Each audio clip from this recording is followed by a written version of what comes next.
Okay, so let's get into it. Anyone who's ever had to run a high-res video signal, say, more than 150 feet, you know the feeling. Oh, yeah. It's an instant headache. You think about signal loss, you're thinking about bulky extenders. Exactly. Which is why today we're doing a deep dive on one very specific solution to that problem. It's the PureLink EZD-050. That's their DVI over detachable fiber cable. And we're talking about DVI here, which is key. Digital visual interface. Historically, it absolutely hated long runs of copper cable. Hated them. Trying to get a clean signal at 50 meters was a battle. You get flicker, dropouts, or you'd need these, complex external extenders that needed their own power. A huge mess. So our mission here is to unpack how PureLink basically just bypassed all those problems. And the hook, the really incredible fact, is that this thing, the EZD-050, it pushes WXGA. So that's 1920 by 1200 at 60 hertz. Right. And full 1080p, even with 36-bit deep color, up to 100 meters. That's 328 feet. And here's the kicker, with zero external power. That's the part that's hard to believe. Okay, so that performance is stunning, but, performance means nothing if you physically can't get the cable where it needs to go. Right. Through the wall, through the ceiling. And that's where I think the real genius of this design is. They call it easy in, easy out. A normal DVI connector head is massive. Oh, it's huge. You have to drill these giant Or holes. break open a wall. But with this, the actual transmitter and receiver bodies, they detach. They just come right off. And that changes everything, because once the heads are off, you're just left with this ultra-thin fiber optic cable.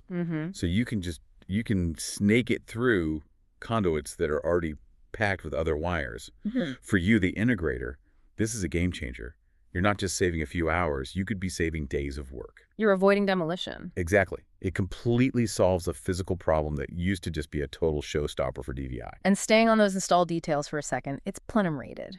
Which is not a nice to have, it's mandatory. It's mandatory if you're running it through air handling spaces in a commercial building. So it's built for pros. We're looking at the 50-meter version here, the EZD-050, but they make them all the way up to that 100-meter max. So let's talk about the magic trick, though. The self-powering feature. Yeah, we keep saying no external power. How does it maintain a perfect HDCP compliant signal over that distance without a power brick? Well, the power solution is actually surprisingly simple. It just draws the tiny amount of power it needs directly from the source and the display. From the DVI connector itself? From the DVI connector's own power pins. Yeah. But the heavy lifting, the signal conversion, that's done by these active transceivers. And where are they?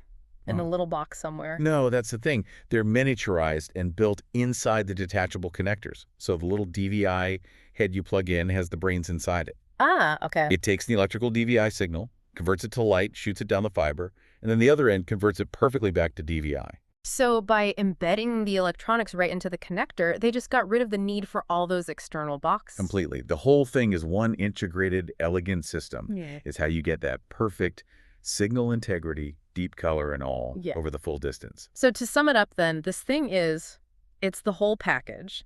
It takes away the physical nightmare of pulling a bulky cable through a conduit. Yep. And at the same time, it solves the technical problem of keeping that high-res signal perfect over a huge distance. And it powers itself. Right.